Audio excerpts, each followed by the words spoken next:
Hello යාළුවනේ. ඔන්න ආවදත් ආව වීඩියෝ එකකින්. හැමදාම වීඩියෝ එකකින් තමයි අරන් ඉන්නේ. වීඩියෝ ගහන්න බෑ මෙහෙට වහිනවා හොඳටම. දැනුත් කළු කරගෙන තියෙන්නේ මේ අහස. ඉතින් අද කියලා දෙන්න යන්නේ කවුරුත් මෙතෙක් කාලෙට කියලා දීපු නැති වීඩියෝ එකක්.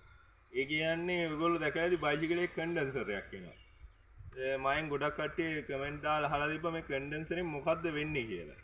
ඇත්තම කිව්වොත් මමත් දන්න දෙයට වඩා ටිකක් මමත් හොයලා බැලුවා ඔය ගැන. අපි එදිනෙදා බයිසිකල් හැදුවට තාක්ෂණයේ දියුණු වෙන්න අලුත් දේවල් තමයි වෙන්නේ. එතකොට අපි හැමදාම ජීවිතේ දේවල් ඉගෙන ගන්නවා. ඉතින් ඉගෙන ගන්න අතරතුරේ තමයි අපි මේ හැමදේම කරන්නේ. ඒකත් දැන් අපි මේ කාබුලේටර් බයිසිකල් කරලා ඉවරලා EFI ආවා. ඔය ඉන්ජෙක්ටර් එක එක තාක්ෂණයේ අලුතෙන් එන්න අපිත් අලුත් වෙන්නේ. ඉතින් අපි මේ වීඩියෝ වලින් ඔයාලට කියලා දෙන්නේ ඔයාලවත් අලුත් කරන දේවල් තමයි කරලා කියලා දෙන්නේ. කියන්නේ අපේ දේවල් බලලා ඔයාලත් දෙයක් ඉගෙන ගැනීමේ හැකියාවක් තමයි මම මේ වීඩියෝ වලින් කරන්නේ ඔයගොල්ලන්ට. ඉතින් අද මම කරන්න යන්නේ මේ කන්ඩෙන්සරේ. මේ තියෙන්නේ කන්ඩෙන්සරේ. මේ තියෙන්නේ. මෙන්න මේ කන්ඩෙන්සරෙන් මොකද්ද වෙන්නේ? මේක මේ බයිසිකලේ තියෙන දෙයක්. බජාජ් කන්ඩෙන්සරයක්. මේක එනවා ගොඩක් දුරට ඉන්දියන් බයිසිකල් වලට තමයි එන්නේ. ජපාන් බයිසිකල් වල එනවා මම දැකලා නැහැ. ඉන්දියන් බයිසිකල් වල එනවා මෙන්න මෙතන මේ රෙක්ටිෆයර් එක ගාව. මේ තියෙන්නේ මෙන්න මෙතන තමයි මේක එන්නේ. මම මේක දාන ගමන් ඔයගොල්ලන්ට කියලා දෙන්නම් මේකෙන් මොකද්ද වෙන්නේ කියලා. මේකෙන් ඇත්තටම කිව්වොත් ලොකු දෙයක් සිද්ධ වෙන්නේ නැහැ. මේකෙන් ලොකු දෙයක් සිද්ධ වුණත් නැතත් මේක බයිසිකලේට හරියට ඒ විදිහට තියෙනවා නම් වෙන දෙයක් මම මේ වීඩියෝ එකේදී කියන්න. ඉතින් අපිට ඔයගොල්ලන්ට කියන්න දෙන්නේ හැමදාම වගේ අපිව subscribe කරලා bell icon එක දාලා තියාගන්න. මොන හරි ප්‍රශ්නයක් ගැටලුවක් තියෙනවා නම් අපිට comment එකක් දාන්න, like එකක් දාගෙන අපිව ෂෙයා කරන්න හැමෝටම බලන්න. එහෙනම් අපි යමු වීඩියෝ එකට. මේ තියෙන්නේ කන්ඩෙන්සරේ. හරිද? දැන් මේ කන්ඩෙන්සරේ මෙන්න මේ රෙක්ටිෆයර් එක ගාව 10 එන දෙක ගාව තමයි අහුවෙලා තියෙන්නේ. ඒතකොට ඩිස්කවරි 150 ඒ වගේ බයිසිකල් වලත් එනවා මේක. හරිද? මේක එන්නේ ඇයි? ප්ලේන් එකක් යනවා ප්ලේන් එක ගිහලා ඉරුණාම කියන්න. දැන් ප්ලේන් එක ගිහින් ඉවර ඇති සද්ද ඇහෙනවා ඇති කියලා හිතනවා. මම මේ කන්ඩෙන්සරේ ගලව ගන්නවා. මේක එන්නේ මම ඉස්සෙල්ලා උදාහරණ දෙයක් කියන්නම් ඔයාලට. හරිද? උදාහරණ දෙයක් කියන්නම් කිව්වේ නෑ මේක මේව කළාම කියන්නම්. මේ දැන් මෙතන මේ වයර් එක කැල්ලලා තියෙන්නේ.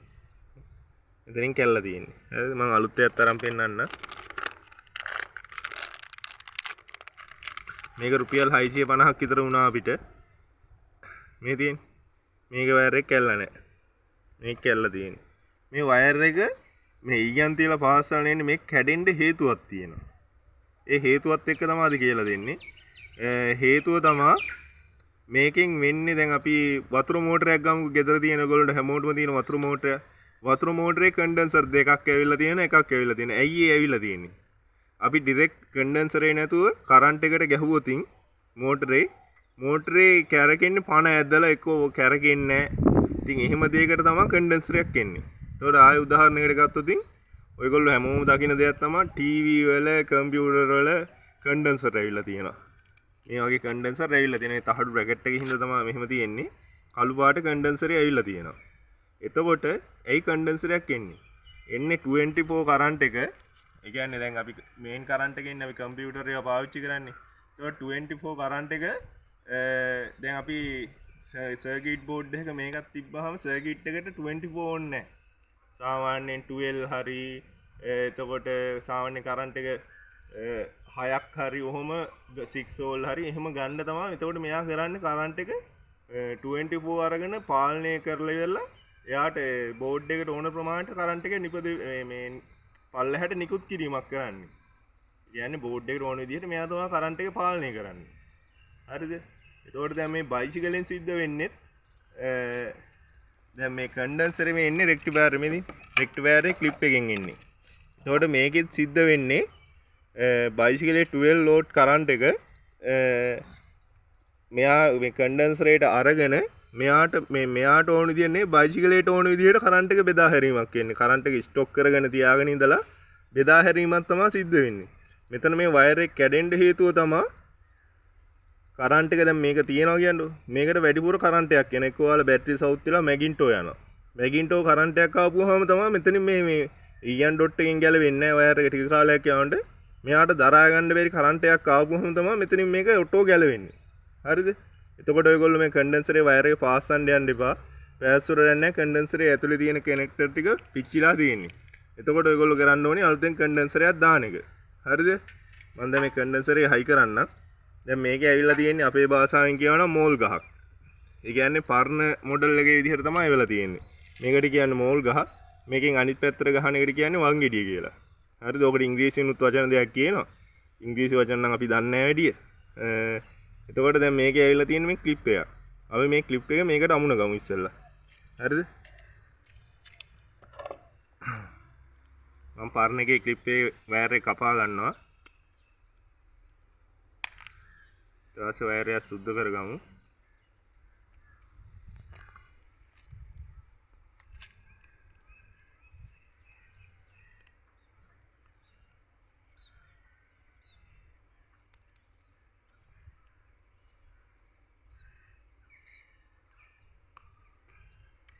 ඉන්න ක්ලිප් එක. ඊට මේකෙත් අපි කපා ගන්න අලුත් කන්ඩෙන්සරෙත් වයර් එක. මෝල් ගහලාම කපාගෙන ඒකත් සුද්ධ කරගමු.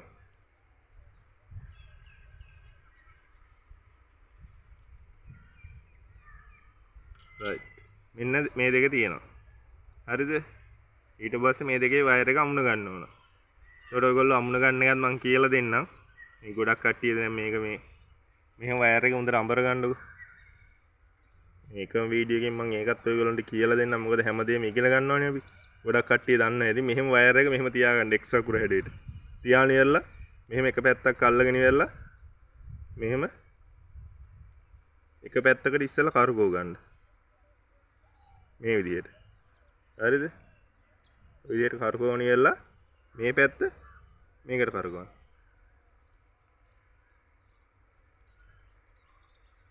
හරිද? එතකොට දැන් පේනවනේ වයර් එකේ මහතටම මේක ඇවිල්ලා තියෙනවා. ගොඩක් කට්ටිය මෙහෙම එක තැන අඹරනවා.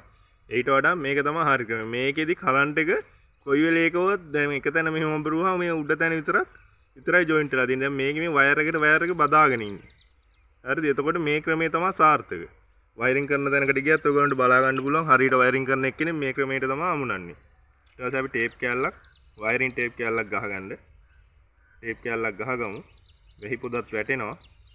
අග්ගාල කරමු. ටේප් කෑල්ල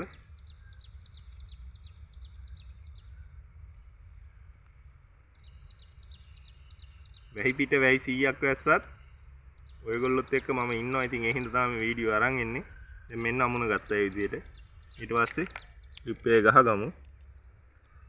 ඔයගොල්ලන්ට මේක අත්‍යවශ්‍යම දෙයක් නෙමෙයි බයිසිකලේ. ඒ වුණාට මේක තිබුණාම වෙන්නේ බයිසිකලේට ඕන විදිහට කරන්ට් එක පාලනය කිරීම සිද්ධ වෙන්නේ. ඉතින් ඔයගොල්ලෝ මේක අනිවාර්යයෙන්ම දාගන්න ලොකු මුදලක් වෙන්නේ නැහැ. මොකද ඔයගොල්ලෝ ලයිට් මේකෙදි වෙන්නවා කිව්වේ මම කරන්ට් එක පාලනය කිරීමන්නේ. එතකොට මේකෙන් සිද්ධ වෙනවා ලයිට් වල එළියට. එතකොට ඉග්නිෂන් කොයිල් වල කරන්ට් එකට මේ සියල්ලටම මේක උදව් වෙනවා. හරිද? දැන් මම ඔන්න අමුණ ගත්තා. දැන් ෆෝන් එකේ ඩිස්ප්ලේ එකටත් වතුර වැටිගෙන යනවා අපිට පේනවා. ඔන්න කන්ඩෙන්සරේ අමුණ ගත්තා අපි. හරිද? ඔච්චරයි තියෙන්නේ. ඕක තමයි මේ කන්ඩෙන්සරෙන් වෙන්නේ. කන්ඩෙන්සරේ වෙන දේ මම කියලා දුන්නා මමත් දන්න විදිහට. මමත් හැමදාම ටික ටික ඉගෙන ගන්නවා. කොච්චර වැඩකාරයෙක් වුණත් වැඩකාරයොත් දවසක ගෙම්බු වෙනවා. ඉතින් මේ ඕක තමයි කියලා දෙන්න උනේ. එහෙනම් අපිව subscribe කරලා bell icon එක දාලා තියාගන්න. හැමෝටම සුබ දවසක්.